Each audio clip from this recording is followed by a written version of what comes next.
Vibrant Islamic organisation जो SIO of India, ये एक SIO साउथ महाराष्ट्र लेवल के ऊपर एक कैंपेन बना रही है जिसका उन्वान है वेयर वी आर हेडिंग, हम कहाँ जा रहे हैं। जिसका चीन के बाद हमारे मुल्क के अंदर फिरका वाराना तशद्दुद के अंदर बहुत ज़्यादा इजाफा हुआ है। अकॉर्डिंग टू द फैक्ट्स 2015 के अंदर 70% में ये फिरका वाराना तशद्दुद में इजाफा हुआ है, जिसके अंदर पूरे एक साल के अंदर 2015 के अंदर 700 से ज़्यादा ऐसे वाक़यात पेश आए। दूसरी तरफ हम देखते हैं कि 2016 टू 2020 आपके तकरीबन 3400 ऐसे वाक़यात फिरका वाराना तशद्दुद वाले वाक़यात पेश आए। फिर हम देख रहे हैं कि पूरी ये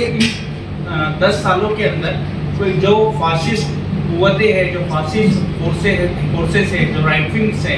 जो कम्युनल है, अपनी पूरे मुनज़्ज़म अंदाज के साथ एक तहरीक चला रही है माइनॉरिटीज़ के खिलाफ में, जिसके अंदर उनका मेन मोटिव ये है कि पूरे जो फिरका है उसको डिवीज़न कर देना, उसको डिवाइड कर देना, उसके अंदर कम्युनल उनको डिवाइड कर देना, उनके अंदर जो भाईचारा है उसको पूरी तरह से तोड़ देना। ये हमारे जो एक फासिस्ट गवर्नमेंट है और फासिस्ट जो कम्युनल जो फोर्सेस हैं उनकी ये पूरी स्ट्रैटेजी मुनज़्ज़म तरीके से चल रही है। उसमें हम कुछ एग्जाम्पल्स लेते हैं तो हमारे सामने समझ में आया कि इन 10 सालों के अंदर कितने कई मॉब लिंचिंग के वाक़यात हुए, कहीं पर कत्ल के वाक़यात हुए, यूनिवर्सिटीज़ के अंदर दलितों के साथ हमको सलूक बताए गए, कई सुसाइड केसेस आ रहे हैं, उनको टॉर्चर किया जा रहा है। फिर उसके बाद में हम देख रहे हैं कि मस्जिदों के अंदर इवन इमाम का कत्ल हो गया, ये हालिया का वाक़या है। फिर स्कूल्स के अंदर देख रहे हैं कि जो टीचर्स है तो टीचर्स किस तरह से एक मासूम बच्चे के ऊपर, मासूम बच्चे ही के ज़रिए से उसके ऊपर तशद्दुद करती है, जुल्म करती है। तो फिर हम देख रहे हैं कि बुलडोज़र की जो एक दहशत फैलाई जा रही है। तो इस तरह से ये पूरे 10 सालों के अंदर, 10-11 सालों के अंदर पिछले एक पर्टिकुलर एक पैटर्न के ज़रिए से, एक मुनज़्ज़म तरीके से फिरका वाराना ज़हनियत को और एक पोलराइज्ड एटीट्यूड को बिल्ड करने का काम किया जा रहा है। ठीक है, तो इसके नतीजे में ये हो रहा है कि पहले तो इस तरह के जो छोटे मोटे वाक़यात होते थे तो उसमें फिर से हम लोग आपस में एक दूसरे के कोऑर्डिनेशन से ये सारी चीज़ें सुलझ जाती थी, फिर से पीस और अमन कायम हो जाता था। लेकिन ये जो पूरी तहरीक चलाई जा रही है फासिस्ट फोर्सेस की तरफ से, तो ये एक पोलराइजेशन का एक एटीट्यूड बिल्ड करने का काम कर रही है, जिससे लोगों के जहनों को, उनके दिलों को, उनको पूरी तरह से उनके दिलों में नफरत पैदा की जा रही है एक दूसरे की कम्युनिटीज़ के अंदर। और इसके ज़रिए से ये फासिस्ट कुव्वतें अपना पॉलिटिकल एजेंडे को और अपने जो सियासी मफादात का है उससे वो फ़ायदा उठाते हैं। हम देख रहे हैं कि इस जो पोलराइजेशन एटीट्यूड की वजह से ये हो रहा है कि जो लोग पहले एक कम्युनिटी के अंदर रहते थे, एक सोसाइटी के अंदर रहते थे, एक अपार्टमेंट के अंदर मिलजुल के त्यौहार मनाते थे, तो आज ये हाल हो गया है कि एक अपार्टमेंट में, एक सोसाइटी में दूसरी कोई कम्युनिटी के लोग को एंट्री नहीं दी जाती।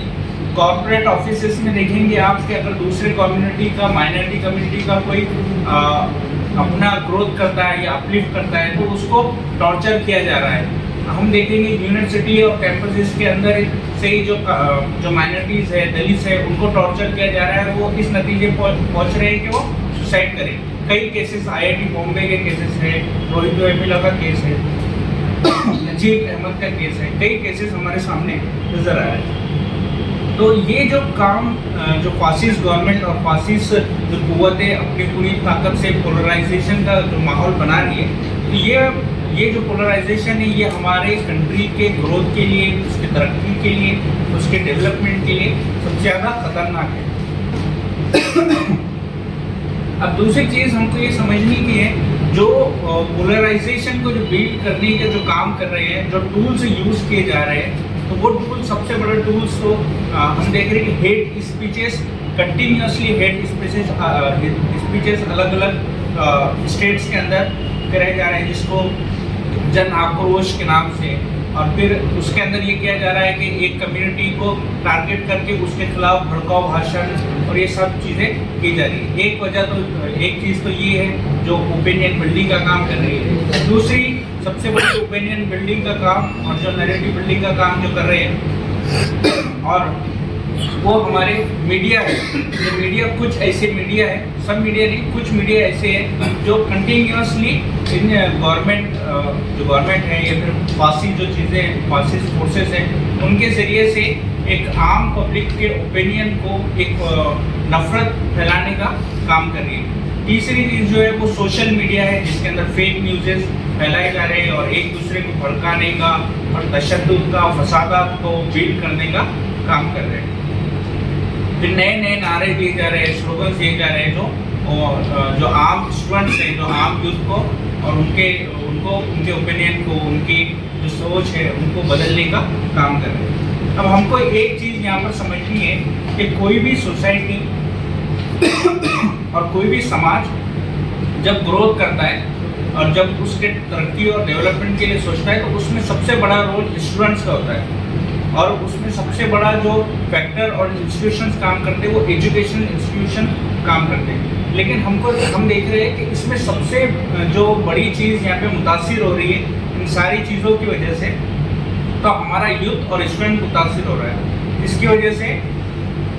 हमारे जो स्टूडेंट्स हैं और यूथ हैं वो डाइवर्ट हो रहे हैं एजुकेशन की वजह से, एजुकेशन से वो डाइवर्ट हो रहे हैं इन नफरत भरे कैंपेन्स में, नफरत भरे रैलीज के अंदर, और उनका पूरा रुझान उसी नफरत की तरफ बढ़ रहा है। बल्कि उनका कंट्रीब्यूशन तो मुल्क को बढ़ाने के लिए, मुल्क के अपलिफ्टमेंट के लिए होना चाहिए था, लेकिन वो डाइवर्ट होकर किसी और रूप में जा रहा है। दूसरी जो चीज़ हमको देखने में मिल रही है इसके नतीजे में कि कई लोग डिप्रेशन के शिकार हो रहे हैं, उसमें डर और खौफ का माहौल पैदा हो रहा है। कि कुछ लोग तो ऐसे होते हैं कि जो खुलकर सामने आते हैं और रैलीज में पार्टिसिपेट करते हैं, कुछ लोग होते हैं जो चुप के बैठ जाते हैं, कुछ लोग होते हैं कि जो मफाद परस्त होते हैं, मटेरियलिस्टिक होते हैं, तो वो इसके शिकार हो रहे हैं, डिप्रेशन का, एंजाइटी का शिकार हो रहे हैं। कई सुसाइड के हम देख रहे हैं कि फैक्ट्स बताते हैं कि इन हालिया दिनों के अंदर सबसे ज़्यादा सुसाइड के केसेस हमको देखने में मिल रहे हैं। तो ये सारी चीज़ें इनकी जो पूरी एक मुनज़्ज़म तहरीक चल रही है कम्युनिस्ट फासिस्ट फोर्सेस की तरफ से, कम्युनल फोर्सेस की तरफ से, उसके नतीजे सिर्फ मतलब एक कम्युनिटी को नहीं हो रहा, बल्कि पूरे इंडिया में रहने वाले 125 करोड़ जो इंसान हैं उन सबको उसका नुकसान हो रहा है। इसका नतीजा ये भी होता है कि जो गरीब है वो और गरीब से गरीब होता जा रहा है, रोजगार के मसाइल पैदा हो रहे हैं, अनएम्प्लॉयमेंट के मसाइल पैदा हो रहे हैं, कई मसाइल यहाँ पे हमको पैदा हो रहे हैं। तो ऐसे में स्टूडेंट बहैसियत स्टूडेंट इस्लामिक ऑर्गेनाइजेशन और बहैसियत मुसलमान हम ये समझते हैं कि ऐसे सोसाइटी को और इंडिया के अपलिफ्टमेंट को आगे ले जाने के लिए और उसमें अपलिफ्टमेंट को और उसके ग्रोथ को कंट्रीब्यूट करने के लिए जो सबसे अहम रोल अदा करते हैं, कोई भी सोसाइटी को अपलिफ्टमेंट के लिए सबसे अहम रोल अदा करते हैं, तो वो होते हैं हमारे स्टूडेंट्स होते हैं, उस सोसाइटी के स्टूडेंट्स होते हैं जो उसके अपलिफ्टमेंट के लिए, उसके कंट्रीब्यूशन के लिए वहाँ पे अहम रोल अदा करते हैं। तो उनको अवेयर करने के लिए और उनको इस तरफ आगाह करने के लिए कि वेयर वी आर हेडिंग और हमारा समाज किधर जा रहा है, उसके तरफ सोचने के लिए हम ये एक 10 दिन की स्टूडेंट इस्लामिक ऑर्गेनाइजेशन जो SI ऑफ इंडिया, ये एक SI साउथ महाराष्ट्र लेवल के ऊपर एक कैंपेन बना रही है जिसका उन्वान है वेयर वी आर हेडिंग, हम कहाँ जा रहे हैं। इसका मेन मोटिव यही है कि जो कम्युनल गैप बन गया है, जो कम्युनिकेशन गैप बन गया है हम आपस में एक दूसरे में, जो कम्युनिकेशन का गैप बन गया है, जो डायरेक्ट टू डायरेक्ट जो नॉलेज शेयर होनी चाहिए थी, जो एक दूसरे का संवाद होना चाहिए था, तो वो संवाद को फिर से हम एक दूसरे के साथ जोड़ें, एक दूसरे को आपस में डायरेक्ट समझें, और जो कम्युनिकेशन गैप आ गया है तो फिर से एक कम्युनिकेशन नेटवर्क और कम्युनिकेशन चैनल तो हम बिल्ड करें। और दूसरा जो अहम मोटिव हमारा इस कैंपेन के ज़रिए से वो ये है कि जो स्टूडेंट्स हैं और यूथ है वो सामने आए और इस जो कम्युनल हेट्रेड फैल रहा है सोसाइटी के अंदर उसको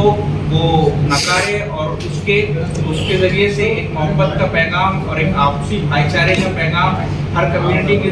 अंदर और हर सोसाइटी के अंदर एक दूसरे के कंट्रीब्यूशन के साथ वो उसको अपलिफ्ट करें और मुल्क की तरक्की के लिए, मुल्क के अपलिफ्टमेंट के लिए एक साथ मिलकर हम उसको कंट्रीब्यूट करें, उनके ग्रोथ के लिए कंट्रीब्यूट करें। तो यही पैगाम स्टूडेंट इस्लामिक ऑर्गेनाइजेशन जो हमारे यूथ है और स्टूडेंट्स को दे रही है। इसके अंदर हम पूरी 10 दिन की ये मुहिम मनाएंगे, जिसके अंदर 1 अक्टूबर से मुहिम स्टार्ट हुई है जो कि 10 अक्टूबर तक चलेंगी। ऐसा ही औरंगाबाद की जो मुहिम है वो 4 अक्टूबर से लेकर 15 अक्टूबर तक चलेगी, जिसके अंदर अलग अलग कैंपस लेक्चर्स लिए जाएंगे। हॉस्टलर्स में हम रीच करेंगे स्टूडेंट्स को और हमारे यूथ को अप्रोच करेंगे और उन तक अपना पैगाम पहुंचाएंगे। और एक कम्युनिटी में जो कम्युनिकेशन गैप पैदा हुआ है उस गैप को कम करने की और एक चैनल को बिल्ड करने की हम कोशिश करेंगे, जिसमें और औरंगाबाद लेवल पर क्या क्या एक्टिविटीज़ होंगी ये यहाँ के हमारे सिटी प्रेसिडेंट जो है ब्रदर तनवीर वो आपसे शेयर करेंगे।